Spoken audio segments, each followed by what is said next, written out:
Baik, bismillahirrahmanirrahim. Assalamualaikum warahmatullahi wabarakatuh. Waalaikumsalam warahmatullahi wabarakatuh. Ayatullah kaifa halukum? Alhamdulillah. Sabahul khair. Sabahun nur. Mada sunnal ana? Rasulullah ana.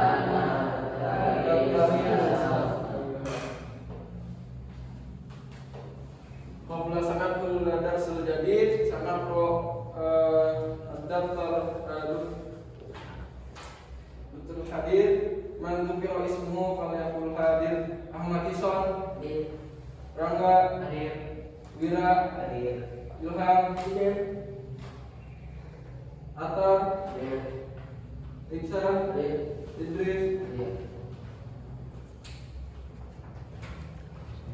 Ya, baik. Pada kesempatan hari ini, ya, kita akan mempelajari apa sejarah kebudayaan Islam, yang mana di semester genap ini, di semester atau semester 2 ini, dengan judul Jejak Peradaban Dinasti Ayyubiyah.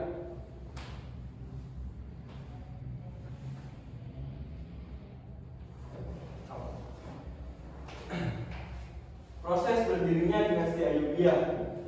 Ayyubiyah adalah sebuah dinasti Sunni yang berkuasa di Mesir, Suriah, sebagian Yaman, Irak, Mekah, Hijaz, dan Diyarbakir. Dinasti Ayyubiyah didirikan oleh Salahuddin Al-Ayyubi. Oleh penamaan Al-Ayyubiyah dinisbatkan kepada nama belakangnya Al-Ayyubi yang diambil dari nama kakeknya yang bernama Ayyub.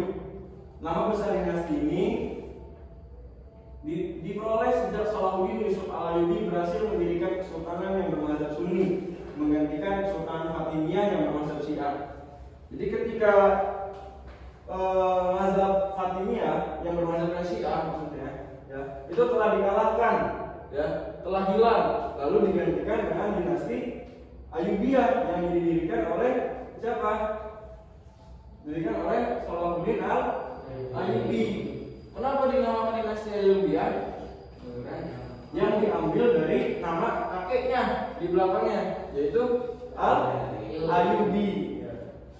Salahuddin Al-Ayyubi memulai karir politiknya ketika ia masih muda. Ketika itu, sang ayah bernama Najmuddin bin Ayyub menjabat sebagai komandan pasukan di kota Ba'labak sebelah utara Suriah. Najmuddin bin Ayyub ditunjuk menjadi komandan oleh panglima yang berkuasa saat itu, yaitu Nuruddin Zangi. Ya, jadi Salahuddin ini memulai karir politiknya dari masa ia muda, ya, dari masa ia muda. Yang mana ketika sang ayahnya itu yang bernama Najmuddin bin Ayyub itu sudah menjabat sebagai komandan pasukan di kota Ba'labak yang di sebelah utara Suriah. Ya, yang ditunjuk oleh siapa? Nuruddin Zangi. Pada tahun 1164 Masehi, Salahuddin Al-Ayyubi mengikuti ekspedisi pamannya Asaduddin Syirkuh ke Mesir. 5 tahun kemudian, tepatnya pada tahun 1169 Masehi, Salahuddin Yusuf Al-Ayyubi diangkat menjadi wazir atau gubernur oleh penguasa dinasti Fatimiyah dalam usia 32 tahun. Menggantikan pamannya Asaduddin Syirkuh yang wafat setelah 2 bulan menjabat sebagai wazir. Sebagai perdana menteri, Salahuddin mendapat gelar Al-Malik An-Nasir, artinya penguasa yang bijaksana. Lalu setelah Khalifah Al-Adid, yakni Khalifah dinasti Fatimiyah yang terakhir wafat pada tahun 1171 Masehi, Salahuddin Yusuf Al-Ayyubi berkuasa penuh untuk menjalankan peran keagamaan dan politik. Maka sejak itulah dinasti Ayyubiyah mulai berkuasa hingga sekitar 75 tahun lamanya. Ya, jadi pada ketika tahun 1160 Masehi, Salahuddin Al-Ayyubi ini sudah mulai mengikuti ekspedisi. Ekspedisi itu kayak berkelana oleh dengan pamannya Asaduddin Syirkuh, yang namanya Asaduddin Syirkuh, ke Mesir. 5 tahun kemudian, selang dari ekspedisinya tersebut, tepatnya pada tahun 1169 Masehi. Nah, Salahuddin ini dalam meniti karirnya diangkatlah menjadi wazir gubernur oleh penguasa dinasti Fatimiyah. Nah, di sini masih sebelum berdirinya dinasti Ayyubiyah ya. Berarti ini kan 5 tahun kemudian, tepatnya pada tahun 1169 Salahuddin ini diangkat menjadi wazir oleh penguasa dinasti Fatimiyah dalam usia 32 tahun, menggantikan pamannya Asaduddin Syekhu yang wafat. Jadi melihat dari karirnya, melihat dari pergerakannya gitu kan. Nah, jadi pamannya setelah tiada ini digantikan dengan siapa? Dengan Al-Ayyubi gitu. Maka sebagai Perdana Menteri, Salahuddin mendapat gelar Al-Malik An-Nasir, arti penguasa yang bijaksana ya. Kenapa dikatakan seperti itu? Ya karena karirnya yang semakin meningkat gitu. Karena sifat dan kesopanan dan kebijaksanaannya itu yang tidak bisa diragukan kembali gitu. Makanya dijadikan wazir, dijadikan gubernur seperti itu. Ya, jadi setelah Khalifah Al-Aziz, Khalifah dinasti Fatimiyah yang terakhir wafat pada tahun 1171 Masehi. Nah, di sini Salahuddin Yusuf Al-Ayyubi berkuasa penuh untuk menjalankan apa? Peran keagamaan dan politik. Ya karena sudah tidak ada lagi gitu kan para petinggi atau pendiri dinasti Fatimiyah ini gitu. Akhirnya Salahuddin yang ngambil alih semuanya gitu. Maka sejak saat itulah dinasti Ayyubiyah mulai berkuasa hingga sekitar 75 tahun lamanya. Jadi ketika waktu itu, ketika memang sudah selesai masa Fatimiyah, dinasti Fatimiyah itu, ya Salahuddin sebenarnya sudah memimpin seperti itu. Makanya kurang lebih lamanya itu 75 tahun untuk dinasti Ayyubiyah ini. Nah, setelah Salahuddin menguasai dinasti Fatimiyah, ia menghapus tradisi mendoakan Khalifah Fatimiyah dalam khutbah Jumat dan menggantikannya dengan mendoakan Khalifah dinasti Abbasiyah, yaitu Al-Mustadi yang berkuasa sejak 566 hingga 575 Masehi atau Hijriah Hijriah ya, 566 Hijriah hingga 575 Hijriah atau dikatakan 1170 Masehi hingga 1180 Masehi. Namun ia tidak mengusik atau melarang rakyat yang mengikuti paham Syiah. Kemudian pada bulan Mei ya, pada bulan Mei tahun 1175 Masehi, sejak dinasti Ayyubiyah berkuasa di Mesir gitu, Khalifah Abbasiyah Al-Mustadi memberikan beberapa daerah seperti Yaman, Palestina gitu, Suriah Tengah dan Maghribi kepada Salahuddin. Jadi Salahuddin ini diberikan masa jabatan itulah di wilayah yang memang tadi disebutkan tadi Palestina, Yaman, Suriah Tengah gitu. Yang mana yang mereka yang mau mengikuti paham Syiah ya tidak diusik gitu, disilahkan gitu.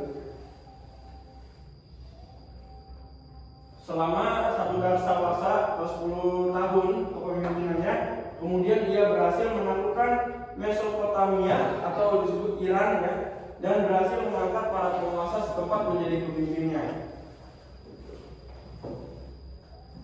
Nah, di sini bisa dilihat di depan gitu kan.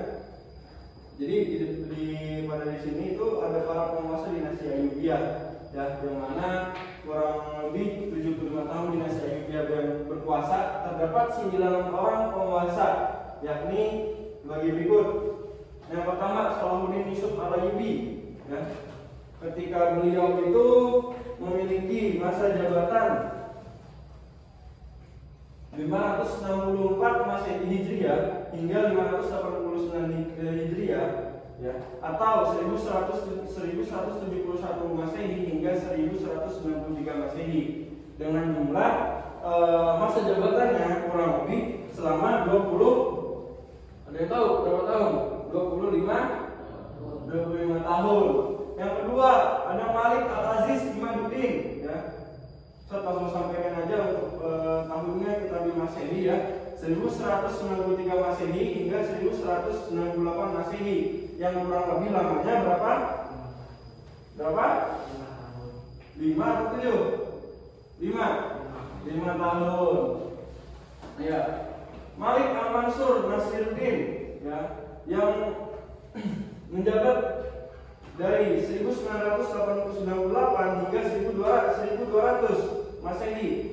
Ya, itu kurang lebih selama 2 tahun juga. Ya.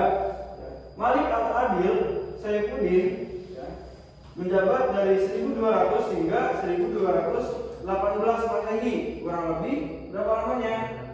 18 tahun.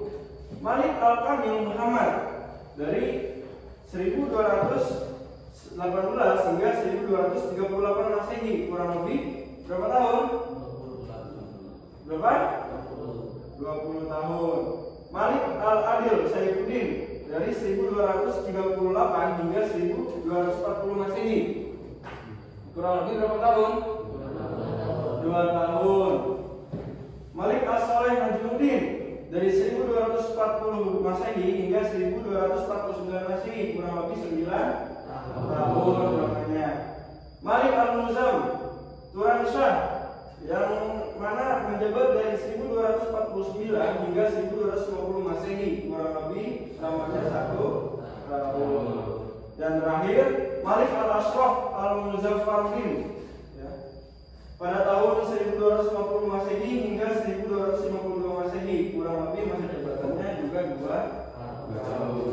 Yang mana di antara 9 penguasa tersebut, ya, terdapat beberapa penguasaan yang menonjol, yaitu Salahuddin Yusuf Al-Ayyubi, yang mana 1171 hingga 1163 Masehi. Yang kedua Malik Al-Adil Saifuddin, pemerintahannya 1200 hingga 1218 Masehi. Dan Malik Al-Kamil Muhammad, sebagaimana masa jabatannya 1218 hingga 1238 Masehi. Di sini kita akan membahas sosok Malik ini nih. Tadi kan Malik. Sedangkan Salahuddin cuma berdiri sendiri di namanya Salahuddin Al-Ayyubi gitu. Malik Al-Adil Saifuddin, pemerintahan 1596 hingga 615 Hijriah atau 1200 hingga 1218 Masehi. Sering dipanggil Al-Adil. Nah, ini memaparkan biografinya sedikit, ya. Nama lengkapnya Al-Malik Al-Adil Saifuddin Abu Bakar bin Ayyub, menjadi penguasa keempat dinasti Ayyubiyah yang memerintah pada tahun 596 hingga 615 Hijriah atau 1200 hingga 1218 Masehi. Berkedudukan di Damaskus. Lalu beliau adalah putra Najmuddin Ayyub yang merupakan saudara muda Salahuddin Yusuf Al-Ayyubi. Dia menjadi sultan menggantikan Al-Afdal yang tewas dalam peperangan. Al-Adil merupakan seorang pemimpin pemerintahan dan pengatur strategi yang berbakat dan efektif. Di mana prestasi yang dimiliki Al-Malik Al-Adil antara lain, yang pertama, antara tahun 1668 Masehi hingga 1169 Masehi, mengikuti pamannya sirkuh ekspedisi militer ke Mesir.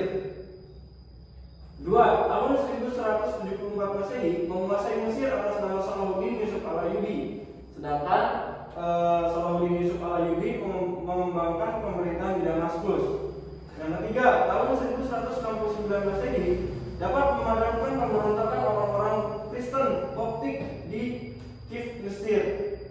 Lalu 4, pada tahun 1186 hingga 1195 Masehi kembali ke Mesir untuk memerangi pasukan salib. Ya, terus lalu pada tahun itu, pada tahun sebelumnya, ya sebelum hingga 95, 1195, menjadi gubernur di wilayah utara Mesir. Ya, pada tahun yang selanjutnya, ya, masih yang sama sebetulnya, di masa akhirnya menghadapi pemberontakan Izzuddin di Mosul, lalu menjadi gubernur di Syria, dan yang terakhir yang 8 menjadi sultan di Damaskus. Yang kedua, Malik Al-Kamil Muhammad, ya, masa jabatan 1218 hingga 1238 Masehi. Nama lengkap Al-Kamil adalah Al-Malik Al-Kamil Nasruddin Abu Al-Mali Muhammad. Al-Kamil adalah putra dari Al-Adil pada tahun 1218. Al-Kamil memimpin pertahanan menghadapi pasukan salib yang mengepung kota Dimyat dan kemudian menjadi sultan setelah ayahnya wafat pada tahun 1219. Hampir kehilangan tahta karena konspirasi kaum Kristen Koptik, Al-Kamil kemudian pergi ke Yaman untuk menghindari konspirasi itu. Ya, untuk menghindari apa? Menghindari kenyataan-kenyataan yang berbaliknya fakta, gitu kan. Dan konspirasi itu berhasil dipadamkan oleh saudaranya bernama Al-Mu'zam yang menjabat sebagai gubernur Suriah. Pada bulan Februari tahun 1229 Masehi, Al-Kamil menyepakati perdamaian selama 10 tahun dengan Frederick II yang berisi antara lain ia mengembalikan Yerusalem dan kota suci lainnya kepada pasukan salib. Lalu kaum muslimin dan Yahudi dilarang memasuki kota itu kecuali di sekitar Masjid Al-Aqsa dan Masjid Umar. Selain itu, beberapa peristiwa yang dialami Al-Malik Al-Kamil yang mana antara lain pada tahun 1218 Masehi memimpin pertahanan menghadapi pasukan salib yang mengepung kota Dimyat. Lalu menjadi sultan dinasti Ayyubiyah pada tahun 1218 Masehi yang mana menggantikan Al-Adil yang meninggal. Lalu pada tahun 1219 Masehi ia hampir kehilangan tahtanya atau jabatannya. Ya. Pada tahun 1219 Masehi, kota Dimyat akhirnya jatuh ke tangan orang-orang Kristen. Al-Kamil telah beberapa kali menawarkan perdamaian dengan pasukan salib, yaitu dilakukan perjanjian damai dengan imbalan mengembalikan Yerusalem pada pasukan salib. Lalu membangun kembali tembok di Yerusalem yang telah dirobohkan oleh Al-Mu'zam saudaranya, yang lalu yang ketujuh mengambilkan salib asli yang dulu terpasang di kubah Baitul Maqdis kepada orang Kristen. Al-Kamil meninggal dunia pada tahun 1238 Masehi. Kedudukannya sebagai sultan digantikan oleh Salahuddin Al-Ayyubi. Nah, ini yang kita tunggu ya, para penguasa Ayyubi yang terkenal, yakni Salahuddin Al-Ayyubi. Biografi Salahuddin Al-Ayyubi 564 hingga 589 Hijriah. Ya, ini harus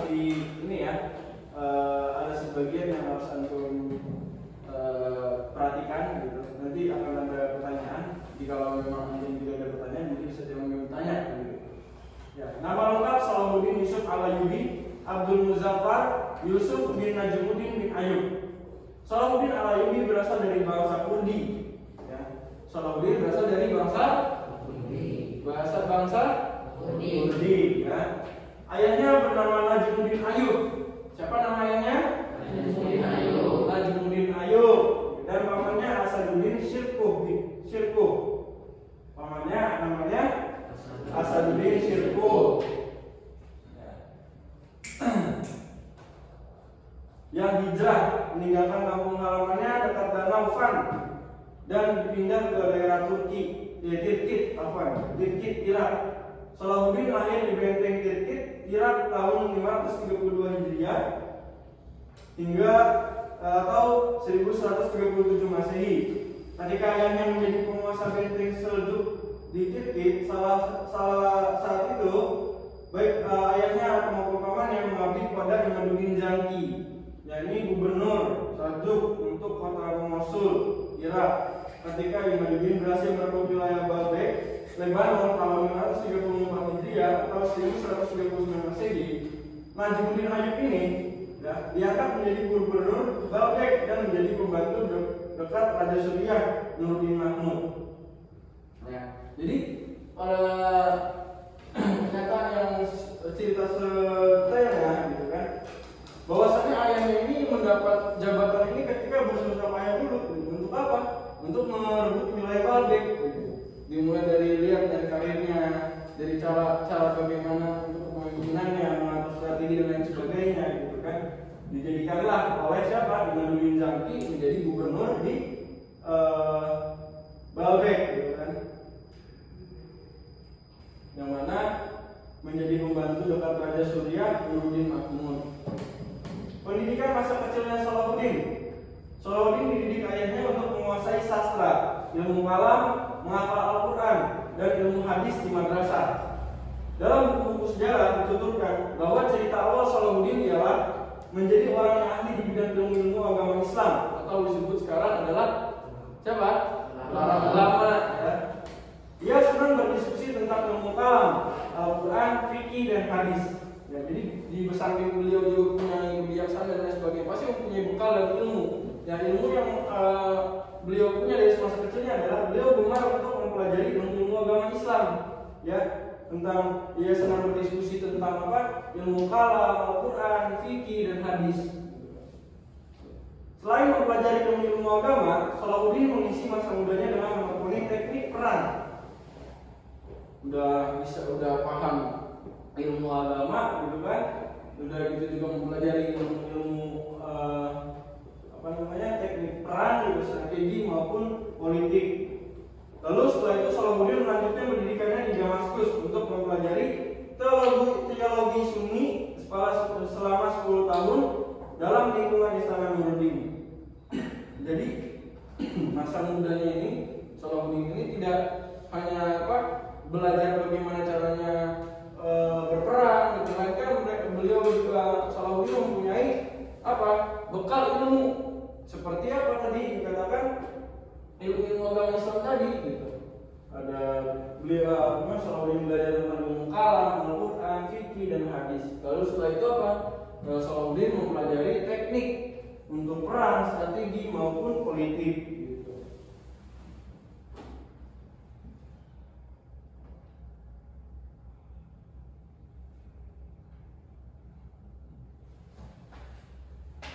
Nah, dari kecil sudah terlihat karakter kuat Salahuddin yang rendah hati, santun, serta penuh belas kasih. Salahuddin tumbuh di lingkungan keluarga agamis dan dalam lingkungan keluarga ksatria, yang mana dunia kemiliteran ini semakin diakrabinya setelah Sultan Nuruddin menempatkan ayahnya sebagai kepala divisi milisi di Damaskus pada umur 26 tahun. Lalu Salahuddin bergabung dengan pasukan pamannya Asaduddin Sirkuh dalam memimpin pasukan muslim ke Mesir atas tugas dari gubernur Suriah untuk membantu Perdana Menteri dinasti Fatimiyah, ya, ini menghadapi pemberontak Dirgam. Misi tersebut berhasil Perdana Menteri Syawar kembali kepada kedudukan semula, yang mana pada tahun 1164 Masehi. Lalu selanjutnya 3 tahun kemudian Nuruddin Zakti ini kembali menugaskan Panglima Asaduddin Sirkuh, pamannya tadi ya, Salahuddin Yusuf Alawi untuk menaklukkan Mesir. Hal ini dikarenakan Perdana Menteri Syawar telah mengadakan perjanjian dengan Amauri. Ini Panglima Tentara Salib yang dulu pernah membantu Dirgam. Yang mana perjanjian tersebut dipandang membahayakan posisi Suriah dan umat Islam pada umumnya. Setelah penyerangan ke-5 kali, tahun 1189 Masehi dapat dikuasai juga. Sirkuh kemudian meninggal. Selanjutnya Salahuddin diangkat oleh Nuruddin menjadi pengganti Sirkuh, menjadi pengganti pamannya tadi. Pada tahun 1169 ia diangkat sebagai wazir atau gubernur tadi. Panglima gubernur menggantikan pamannya. Jadi menggantikan pamannya yang diposisikan gubernur ya, panglima gubernur. Salahuddin semakin menunjukkan keperwilaannya, kepemimpinannya, melakukan mobilisasi dan reorganisasi pasukan dan perekonomian di Mesir, terutama untuk menghadapi kemungkinan serbuan bala tentara Salib, ya, yang berkali-kali serangan masuk pasukan Salib ke Mesir dapat dipatahkan. Akan tetapi keberhasilan Salahuddin dalam memimpin Mesir mengakibatkan Nuruddin merasa khawatir tersaingi. Akibatnya hubungan mereka memburuk. Tahun 1175 Masehi ya, Nuruddin mengirimkan pasukan untuk melakukan Mesir, tetapi Nuruddin meninggal saat armadanya sedang dalam perjalanan. Akhirnya perjalanan dibatalkan, tampuk kekuasaan diserahkan kepada putranya yang masih sangat muda. Kalau nggak salah, ada yang tahu novel Salahuddin Al-Ayyubi? Ya, yang penguasaan tentang di Konstantin mana? Salahuddin Al-Ayyubi. yang tentang perang salib? Ada yang tahu? Ya. Lalu Salahuddin berangkat ke Damaskus untuk mengucapkan bela sungkawa. Kedatangannya banyak disambut dan dilulukan. Salahuddin yang santun berniat untuk menyerahkan kekuasaan kepada raja yang baru yang masih belia ini. Pada tahun itu juga raja muda ini sakit dan meninggal. Posisinya digantikan oleh Salahuddin yang diangkat menjadi pemimpin kekhalifahan Suriah dan Mesir. Nah, jadi tiga tahun kemudian gitu kan menjadi penguasa Mesir dan Syria menggantikan Sultan Nuruddin yang wafat. Sukses yang ia lakukan sangat terhormat, yaitu dengan menikahi janda mendiang Sultan demi kehormatan keluarga dinasti sebelumnya. Ia memulai dengan revitalisasi ekonomi, rekonstruksi militer, melakukan negara-negara muslim kecil untuk mempersatukan melawan pasukan salib tadi. Impian bersatunya bangsa muslim tercapai setelah pada September 1174 Masehi. Salahuddin berhasil mendudukan dinasti Fatimiyah di Mesir untuk patuh pada Kekhalifan Abbasiyah di Baghdad. Dinasti Ayyubiyah akhirnya berdiri di Mesir menggantikan dinasti sebelumnya yang bermazhab Syiah. Pada usia 45 tahun, Salahuddin telah menjadi orang paling berpengaruh di dunia Islam. Selama kurun waktu 12 tahun, ia berhasil mempersatukan Mesopotamia, Mesir, Libya, Tunisia, wilayah barat Jazirah Arab dan Yaman, yang mana di bawah Kekhalifan Ayyubiyah. Ya, ada berapa berarti? Mesopotamia, Mesir, Libya, Tunisia, wilayah barat Jazirah Arab dan Yaman. Berarti ada 6. Pada selama kurun waktu 12 tahun. Salahuddin meninggal di Damaskus pada tahun 1193 Masehi dalam usia 57 tahun. Nah, keteladanan Salahuddin al-Ayyubi yang mana yang dapat kita pelajari ya. Kepemimpinannya, selain itu Salahuddin merupakan seorang sultan yang memiliki kemampuan memimpin. Dibuktikan dengan caranya dalam memilih para wazir. Salahuddin mengangkat para pembantunya, dan ini seorang wazir, orang-orang cerdas dan terdidik, diantaranya Al-Qadi, Al-Fadil, dan Al-Khatib Al-Isfahani. Sementara itu sekretaris pribadinya bernama Bahruddin bin Shaddad, yang kemudian dikenal sebagai penulis biografinya. Salahuddin Yusuf al-Ayyubi juga tidak membuat kekuasaan terpusat di Mesir, membagi wilayah kekuasaan kepada saudara-saudara dan keturunannya, sehingga melahirkan beberapa cabang dinasti Ayyubiyah sebagai berikut. Yang pertama, Kesultanan Ayyubiyah di Mesir. Yang kedua, Kesultanan Ayyubiyah di Damaskus. Yang ketiga, Keamiran Ayyubiyah di Aleppo. 4, Kesultanan Ayyubiyah di Hama. 5, Kesultanan Ayyubiyah di Homs. Yang keenam, Kesultanan Ayyubiyah di Mayafalfaitin. Kesultanan Ayyubiyah di Sinjar. Kesultanan Ayyubiyah di Hisin Kaifak.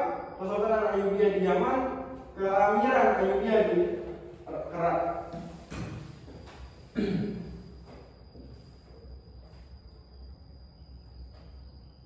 Nah, jadi sebagai khalifah pertama dinasti Ayyubiyah, Salahuddin Yusuf al-Ayyubi berusaha menyatukan provinsi-provinsi Arab, terutama di Mesir dan di Syam, pada satu daulah kekuasaan. Usahanya Salahuddin Yusuf al-Ayyubi ini banyak mendapat tantangan dari orang-orang yang kehidupannya merasa terancam dengan kepemimpinannya. Maka usaha yang dilakukan Salahuddin al-Ayyubi ini pertama kali adalah menumpas segala bentuk pemberontakan perluasan wilayah. Ya.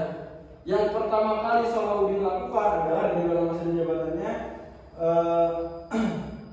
usaha-usaha yang dilakukan Salahuddin, yakni menumpas segala bentuk pemberontakan dan memperluas wilayah kekuasaan. Yang mana tujuannya? Dengan tujuan agar kekuatan umat Islam terorganisir dengan baik dan mampu menangkal musuh. Ya. Yang mana usaha-usaha yang dilakukan Salahuddin adalah memadamkan pemberontakan Hajib, kepala rumah tangga Khalifah al-Adhi, sekaligus perluasan wilayah Mesir sampai selatan Libya. Lalu yang kedua, perluasan wilayah al-Ayyubiyah ke Yaman. Yang ketiga, perluasan wilayah al-Ayyubiyah ke Damaskus dan Mosul.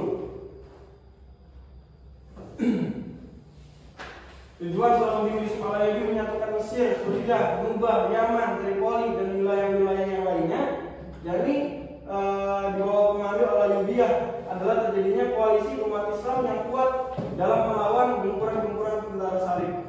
Koalisi ini bisa disebut percekcokan ya, atau kesalahpahaman. Perang salib yang terjadi pada masa Salahuddin Yusuf Al-Ayyubi adalah perang salib periode kedua yang berlangsung sekitar tahun 1144 hingga 1192 Masehi. Ya. Periode ini disebut periode reaksi umat Islam, terutama bertujuan membebaskan kembali Baitul Maqdis atau Al-Aqsa. Berikut peperangan terpenting yang dilalui oleh Salahuddin Yusuf Al-Ayyubi. Coba kita bacain pertempuran yang pertama. Pertempuran Safuriyah Pada tahun 583 Hijriah atau 1187 Masehi. Coba bentar. Pertempuran ini bulan Juli 583 Hijriah atau 1187 Masehi. Bentar, lanjutnya. Pembebasan Al-Quds atau Baitul Maqdis 27 Rajab 583 Hijriah atau 1187 Masehi. Yang mana Salahuddin Yusuf Al-Ayyubi adalah pahlawan besar bagi umat Islam. Siapa Salahuddin Al-Ayyubi? Siapa Salahuddin Al-Ayyubi? Pahlawan besar bagi umat Islam. Yang mana kecintaannya terhadap agama dan umat Islam telah menempatkan sebagian lembaga hidupnya untuk menegakkan harga diri umat Islam. Kehadiran Salahuddin Yusuf Al-Ayyubi dalam perang salib merupakan anugerah strategi yang dikembangkan oleh Salahuddin Yusuf Al-Ayyubi dalam membangun koalisi umat Islam benar-benar telah menyatukan kekuatan umat Islam dalam membela agamanya. Keperbilaan Salahuddin terbukti dalam sejarah tidak hanya diakui oleh kaum muslimin tapi juga oleh kaum Kristen. Ya, karena apa? Salahuddin Al-Ayyubi dinyatakan seperti itu dan menjadi salah satu tokoh yang paling berpengaruh. Karena pembebasan apa? Konstantinopel. Makanya saya bisa tanya, ada yang pernah baca novelnya tentang Salahuddin Al-Ayyubi? Ya, panglima perang yang gagah, ya kan? Yang berani, yang bijaksana. Ya. Tadi siapa sosok Salahuddin Al-Ayyubi tadi? Apa? Pahlawan besar bagi umat Islam. Siapa nama ayahnya Salahuddin Al-Ayyubi? Najmuddin. Iya. Ya, ada yang ingin ditanyakan? Ya, jikalau tidak ada, baik, Ustaz akan menyampaikan tugas untuk selama kalian mengerjakan. Buatlah rangkuman dari apa yang Ustaz sampaikan dalam materi hari ini dan akan dikumpulkan esok ya ketika mata pelajaran ini dimulai kembali. Ya, Ustaz tutup dan jangan lupa tugas dan apa yang dari Ustaz amanahkan kepada kalian semua jangan sampai lalai,